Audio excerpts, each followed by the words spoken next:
জাতীয় নির্বাচনটাই মানুষের চাওয়া পাওয়া, জাতীয় নির্বাচনটাই আগে দরকার। জাতীয় নির্বাচনটা হলে সারা বাংলাদেশে একটা স্থিতিশীলতা চলে আসবে, পক্ষ বিপক্ষ থাকবে, রাজনৈতিক বক্তব্য থাকবে, প্রতিযোগিতা থাকবে বৃহত্তর স্বার্থে। যেটা বিগত 17 বছর একসঙ্গে আন্দোলন করেছি, ফ্যাসিস্টের বিরুদ্ধে লড়াই সংগ্রাম করেছি, টার্গেটটা তো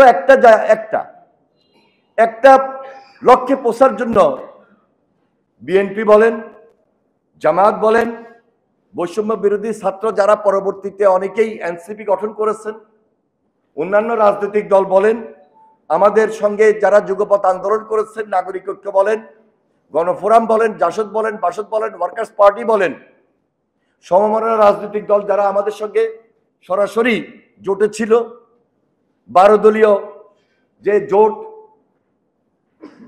অনেকগুলো রাজনৈতিক দল, প্রত্যেকের বয়স শুনতেছেন, প্রত্যেকের কথাবার্তা শুনতেছেন।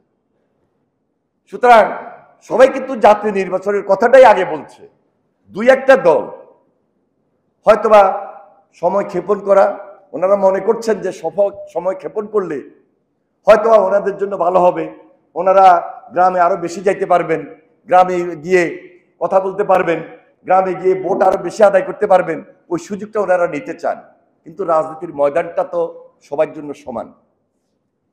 আপনার রাজনৈতিক দলও পুরান, আমার রাজনৈতিক দলও পুরান, হয়তোবা নতুন একটা রাজনৈতিক দল আমাদের ছাত্র ভাইরা করেছে, তাদের জন্য নতুন হলো তাদের সুবিধা আর আমাদের সুবিধা, তাদের সুযোগ আর আমাদের সুযোগ সমানিত থাকবে।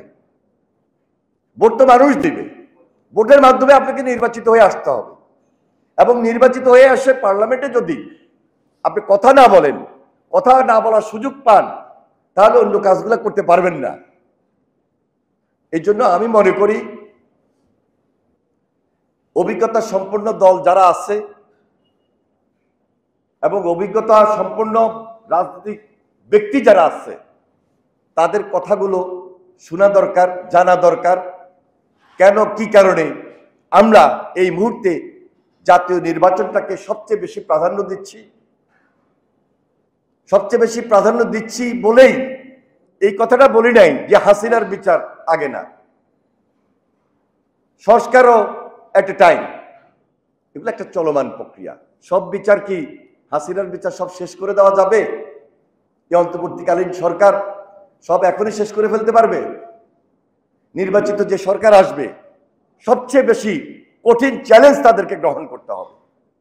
এবং আমরা দায়িত্ব নিয়ে এই কথা বারবার বলেছি যে ইনশাল্লাহ ওই দায়িত্বটুকু আমাদের উপর যখন আসবে, জনগণের সরকারের দায়িত্ব যদি আমরা পাই, তাহলে এই বিচার প্রক্রিয়া, সংস্কারের যে চলমান প্রক্রিয়া, এটা বিএনপি চলমান রাখবে এবং দৃশ্যমান রাখবে।